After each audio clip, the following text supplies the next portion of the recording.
शहर की भीड़ भाड़ से दूर सूरजपुर गांव में एक बहुत ही अमीर परिवार रहा करता था। परिवार में विकास अपनी पत्नी सोनिया और बेटी संध्या के साथ रहा करता था।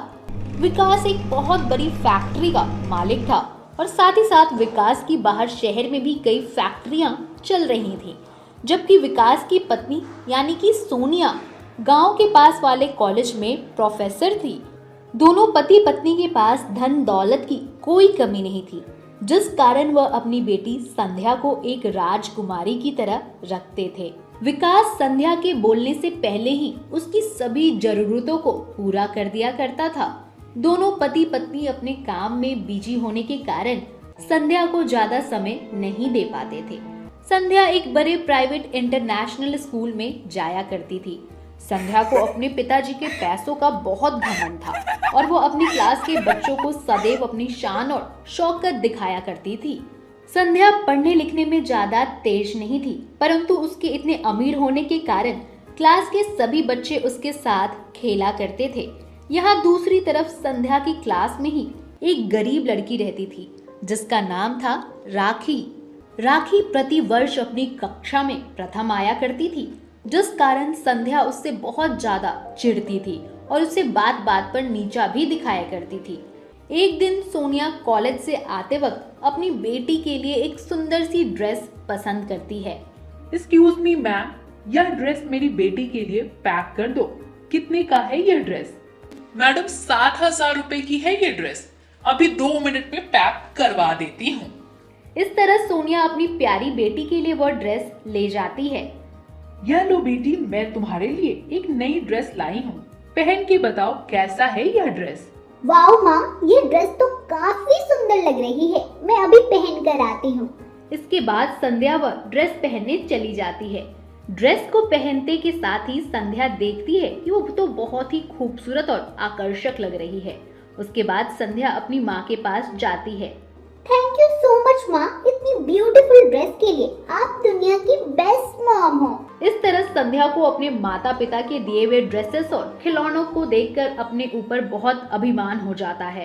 तो वहीं दूसरी तरफ राखी एक गरीब परिवार से थी, जिसकी माँ लोगों के घरों में झाड़ू पोछा किया करती थी। राखी के पिताजी अपने खेतों में ही मजदूरी किया करते थे।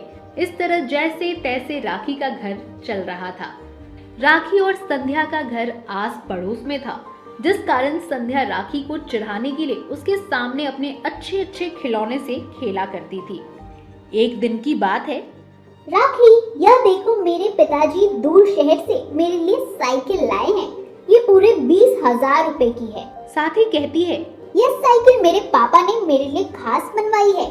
ऐसी सुंदर साइकिल पूरे गांव में किसी के पास नहीं होगी। अगर तुम्हें इस साइकिल पर घूमना है तो तुम मुझसे मांग सकती हो, मैं मना नहीं करूंगी।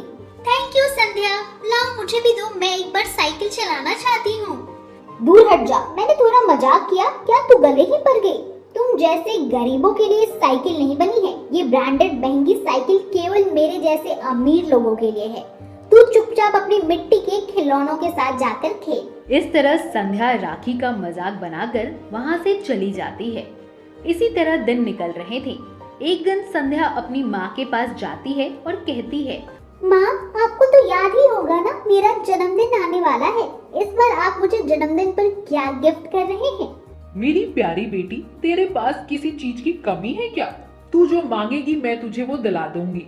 बताओ मेरी प्यारी बेटी को क्या चाहिए? हाँ माँ, आप सही कह रही हैं। इस बार मुझे आप एक सुंदर सा नेकलेस गिफ्ट कर देना, मैं अपने बर्थडे पर वही पहनूंगी।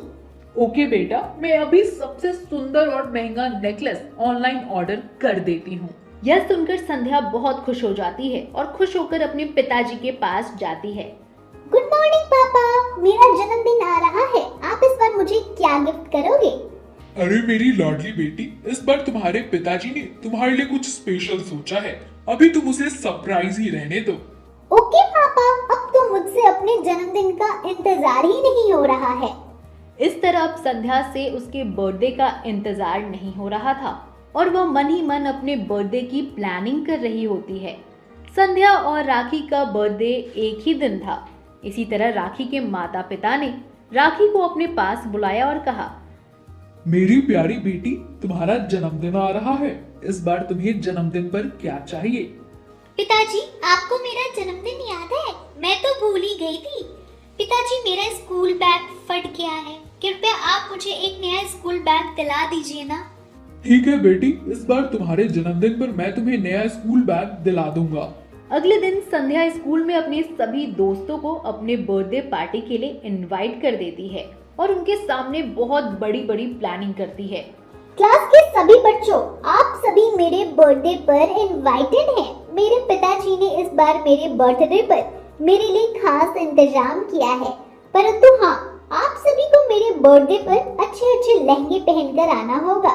जिस किसी के पास लहंगा नहीं है वो मेरे बर्थडे में नहीं आएगा। इस तरह संध्या आज भी टोन मारकर राखी की गरीबी का मजाक बनाती है।